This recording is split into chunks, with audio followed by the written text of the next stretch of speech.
بسم اللہ الرحمن الرحیم رب اشرح لی صدری ویسر لی امری واحلل عقدۃ من لسانی یفقہوا قولی ربی یسر ولا تعسر وتمم بالخیر وبک نستعین یا فتاح۔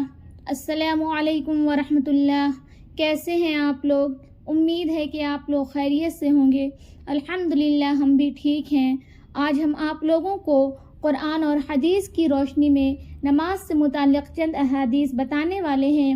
جیسا کہ قرآن کی روشنی میں اللہ تبارک و تعالیٰ نے ارشاد فرمایا، ان الصلاۃ تنہی عن الفحشاء والمنکر، کہ بے شک نماز بے حیائی اور برے کاموں سے روکتی ہے۔ اسی طرح سے اللہ تبارک و تعالیٰ نے ایک دوسری جگہ پر ارشاد فرمایا، ان الذین آمنوا وعملوا الصالحات واقاموا الصلاۃ وآتوا الزکاۃ لہم اجرہم عند ربہم ولا خوف علیہم ولا ہم یحزنون، کہ بے شک جو لوگ ایمان لائے اور نیک عمل کرتے رہے اور خصوصاً نماز کی پابندی کی اور زکوٰۃ ادا کی تو ان کے رب کے پاس ان کا ثواب محفوظ ہے اور نہ ان کو کسی قسم کا خوف ہوگا اور نہ وہ غمگین ہوں گے۔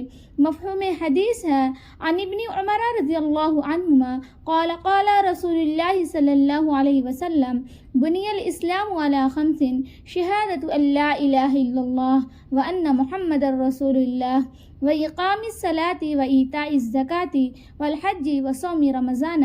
حضرت عبداللہ بن عمر رضی اللہ عنہما سے روایت ہے کہ رسول اللہ صلی اللہ علیہ وسلم نے ارشاد فرمایا، اسلام کی بنیاد 5 چیزوں پر ہے۔ نمبر 1، لا الہ الا اللہ محمد الرسول اللہ کی گواہی دینا، یعنی اس بات کی حقیقت کی گواہی دینا کہ اللہ تعالیٰ کے سوا کوئی عبادت کے لائق نہیں اور محمد صلی اللہ علیہ وسلم اللہ کے بندے اور رسول ہیں۔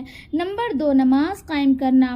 نمبر 3، زکوٰۃ ادا کرنا۔ نمبر 4، حج کرنا۔ نمبر 5، رمضان المبارک کے روزے رکھنا۔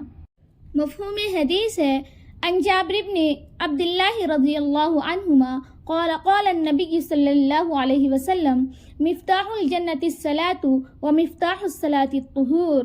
حضرت جابر بن عبداللہ رضی اللہ عنہما سے مروی ہے کہ رسول اللہ صلی اللہ علیہ وسلم نے ارشاد فرمایا، جنت کی کنجی نماز ہے اور نماز کی کنجی وضو ہے۔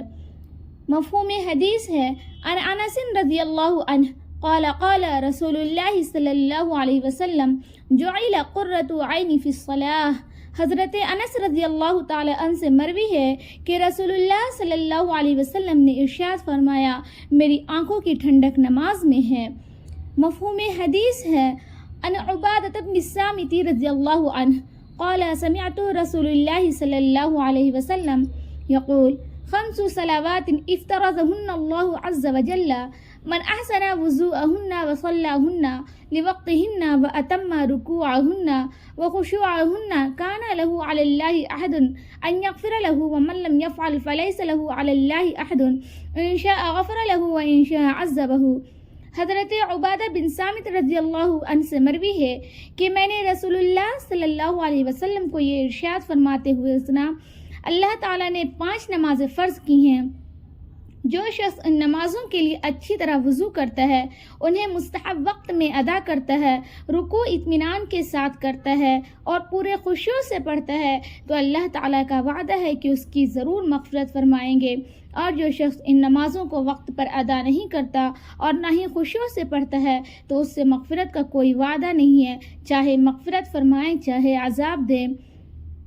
مفہوم حدیث ہے، عن عثمان بن عفان رضی اللہ عنہ ان رسول اللہ صلی اللہ علیہ وسلم قال، من علم ان الصلاة حق واجب دخل الجنہ، حق مکتوب واجب۔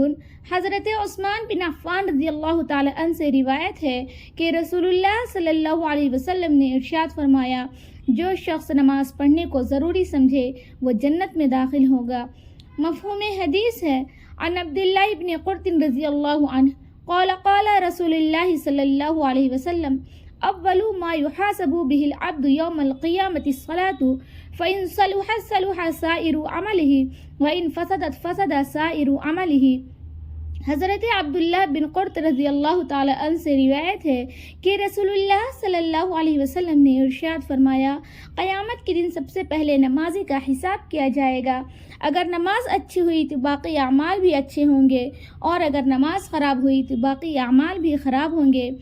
تو اس حدیث سے ہمیں یہ پتہ چلتا ہے کہ ہم لوگوں کو اپنی نمازوں میں خشوع و خضوع پیدا کرنا چاہیے، کیونکہ اگر ہماری نماز اچھی ہوئی تو باقی اعمال بھی اچھے ہوں گے، اور اگر نماز خراب ہوئی تو باقی اعمال بھی خراب ہوں گے۔